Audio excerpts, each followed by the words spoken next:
الحمد لله رب العالمين والعاقبة للمتقين والصلاة والسلام على سيد المرسلين وعلى آله وصحابه أجمعين. أما بعد فأعوذ بالله من الشيطان الرجيم. بسم الله الرحمن الرحيم. إذا نودي للصلاة من يوم الجمعة صدق الله مولانا العظيم وبلغنا رسوله النبي الأمين المكين الكريم ونحن على ذلك لمن الشاهدين والشاكرين والحمد لله رب العالمین. محترم سامعین، آئیے کچھ عرض و معروض سے قبل اپنے آقا نامدار مدینے کے تاجدار جناب روح فدا محمد عربی صلی اللہ تعالی علیہ وسلم کی بارگاہ بے کس پناہ میں درود و سلام کی ڈالی نشاور کریں اور پڑھیں بآواز بلند اللہم صلی علی سیدنا شفیعنا حبیبنا کریمنا مولانا محمد مبارک وسلم صلاۃ و سلام علیک یا رسول اللہ صلی اللہ تعالی علیہ وسلم. محترم حضرات، میں نے جس آیت مقدسہ کی تلاوت کا شرف حاصل کیا، اذا نودی للصلاة من یوم الجمعہ فسعوا الى ذکر اللہ وذروا البیع، چونکہ آج میرے بیان کا عنوان، آج کا موضوع جمعہ کی نماز اور جمعہ کے دن کے تعلق سے ہے، اور چونکہ مومنین کے لیے، مسلمان کے لیے جمعہ ایک ایسا مبارک اور متبرک دن ہے کہ جس دن کو اللہ تبارک و تعالیٰ نے بہت ہی پسندیدہ فرمایا ہے. کیوں؟ اس وجہ سے کہ جب میرے نبی کے زمانے میں تمام صحابہ کی نظریں اور ان کے ذہن اس طرف رجوع ہونے لگے، مثلا جب صحابہ کرام نے یہودیوں کی طرف دیکھا، ان کے فرقے کو دیکھا، ان کے عمل کو دیکھا، ان کے کردار کو دیکھا، تو صحابہ نے اندازہ لگایا کہ یہودیوں کا ایک کوئی خاص دن ہوتا ہے، ہفتے میں کوئی مخصوص دن ہوتا ہے جس دن تمام یہودی جمع ہو کر کے اپنے اعتبار سے عبادت کرتے ہیں، اور جو بات، جو میٹنگ اور جو بھی ان کو فیصلہ لینا ہوتا ہے اسی دن لیتے ہیں، اور وہ دن سنیچر کا دن تھا. اسی طرح جب صحابہ کرام نے غور کیا اور عیسائی مذہب کی طرف دیکھا تو ان کے مذاہب میں بھی ایک مخصوص اور خاص دن تھا. جو اتوار کا دن ہے وہ اس دن اکٹھا ہوتے، اپنے طریقے سے عبادت کرتے، یا ان کو جو فیصلہ، جو میٹنگ کرنی ہوتی تھی وہ اسی اتوار کے دن ہی کیا کرتے تھے. صحابہ کرام نے دیکھا اور انہوں نے اپنے ہی زمانے میں، جن کے بارے میں تاریخ آتی ہے کہ سب سے پہلے جنہوں نے نماز جمعہ جماعت کے ساتھ پڑھائی ان کا نام اسد بن زرارہ رضی اللہ تعالیٰ عنہ ہے. ویسے تو اگر جمعے کی مثال لی جائے تو اللہ تبارک و تعالیٰ کو یہ دن اتنا پسند اور پسندیدہ آیا کہ اللہ تبارک و تعالیٰ نے پوری سورت مبارکہ جمعہ کے نام سے ہی نازل فرما دیا. جو سورہ جمعہ ہے، اللہ تبارک و تعالیٰ کو اپنے بندوں کی یہ ادا کہ میرے تمام بندے اکٹھا ہو کر کے میری عبادت کے لیے ایک جگہ اکٹھے ہو کر کے تسبیح و تحلیل اور عبادت و ریاضت میں مشغول ہو جاتے ہیں، یہ ادا اللہ تبارک و تعالیٰ کو اپنے بندوں کی بہت ہی پسند آئی اور پوری صورت مبارکہ سورہ جمعہ ہی نازل فرما دیا۔ سوچئے، حالانکہ جمعہ کا ایجاد جو تھا، جمعہ کا ایجاد میرے نبی کے مبعوث ہونے سے 560 سال پہلے، 560 سال پہلے میرے نبی کے آب و اجداد میں ایک شخص گزرے ہیں جن کا نام کعب ہے، جن کا نام کعب بن لؤی ہے۔ جب وہ اپنی زندگی میں تھے اور وہ پرانی کتابوں کے عالم تھے، اور انہوں نے جب پرانی کتابوں کا مطالعہ کیا تو چونکہ حضرت آدم سے لے کر کے میرے حضرت عیسیٰ تک جتنی کتابیں، جتنے صحیفے آسمان سے یا نبیوں کے ذریعے سے لکھی گئیں، ان تمام کتابوں میں میرے نبی کے آنے کا ذکر موجود تھا۔ اور ہر نبی کے زمانے میں جو پڑھا لکھا شخص تھا وہ ہر شخص جانتا تھا کہ آخری زمانے میں ایک نبی آخر الزمان آئیں گے جن کا نام احمد اور محمد ہوگا۔ بہرحال حضرت کعب بن لؤی جو میرے نبی کے آب و اجداد میں سے ہیں، جب انہوں نے کتابوں کا مطالعہ کیا اور جب انہوں نے تاریخ اٹھائی تو دیکھا کہ میری ہی نسل میں ایک ایسا شخص اس خاکدان گیتی پر مبعوث ہونے والا ہے جو میری ہی نسل میں ہوگا، یعنی میرے نبی کے تعلق سے آپ نے ظاہراً لوگوں کے سامنے پیشکش بھی رکھی کہ کاش اللہ تبارک و تعالیٰ مجھے اس وقت تک زندہ رکھتا اور میں اپنے نبی کے زیارت کرتا، ان کا دیدار کرتا۔ لیکن 560 سال پہلے ہی آپ نے لوگوں کو بتا دیا، اور لوگوں کے بتانے کا انداز آپ کا اتنا پیارا اور نرالا تھا کہ آپ نے تمام اس وقت کے جانکار، پڑھے لکھے لوگ، عالم شخص یا جو اس وقت کے مسلمان تھے، ان تمام لوگوں کو کعب نے اکٹھا کیا اور اکٹھا کر کے تمام لوگوں کو جمع کیا۔ جمع کرتے کرتے ہر ہفتے جمع کرتے اتنا جمع کیا کہ جمع کر کے جمعہ ہی نام پڑ گیا۔ اسی وقت سے جمع کے نام سے جمعہ ہی نام پڑ گیا۔ تو اس کا مطلب کہ حضرت کعب بن لؤی جو میرے نبی کے آبا اجداد میں سے تھے، 560 سال پہلے ہی انہوں نے جمعہ کا ایجاد ہی کر دیا تھا۔ ویسے تو جب میرے نبی حضور تاجدار مدینہ صلی اللہ تعالی وسلم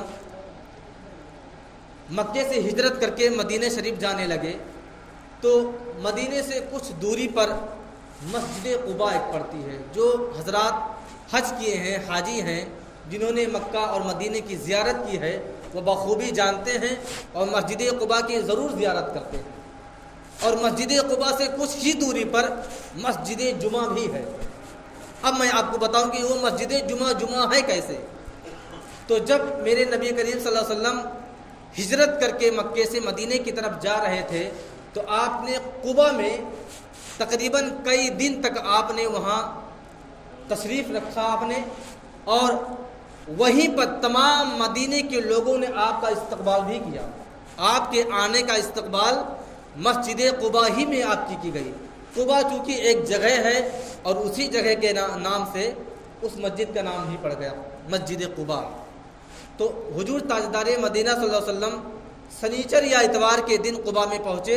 اور اتوار تھے، دوشنبہ تھے، منگل تھے، بدھ تھے۔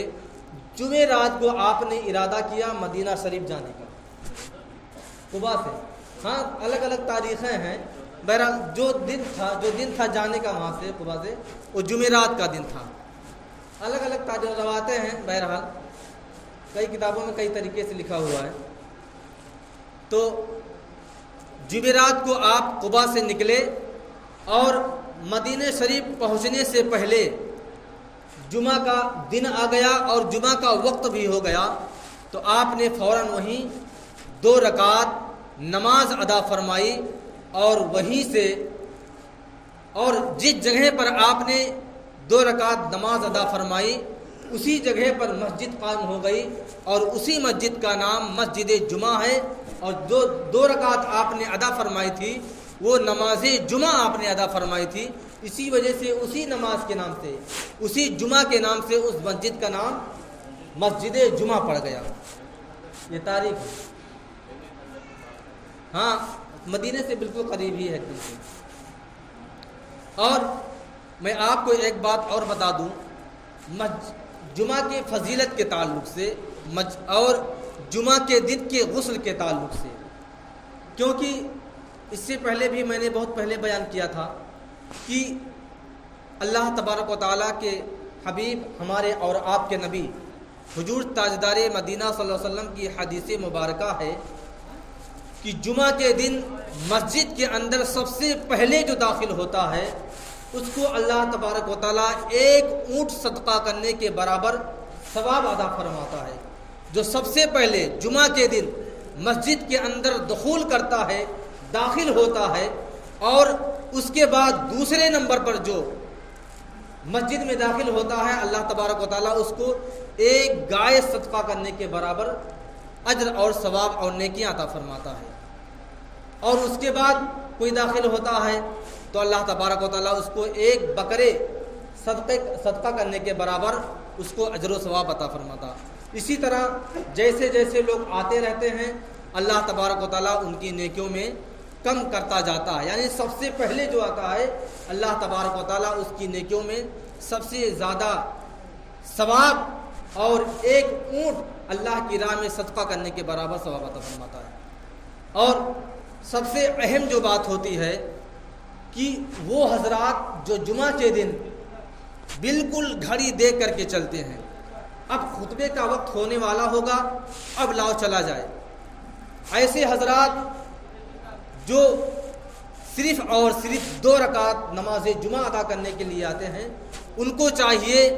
کہ اپنے دلوں میں اللہ تبارک و تعالیٰ کا خوف پیدا فرمائیں، اور وہ حضرات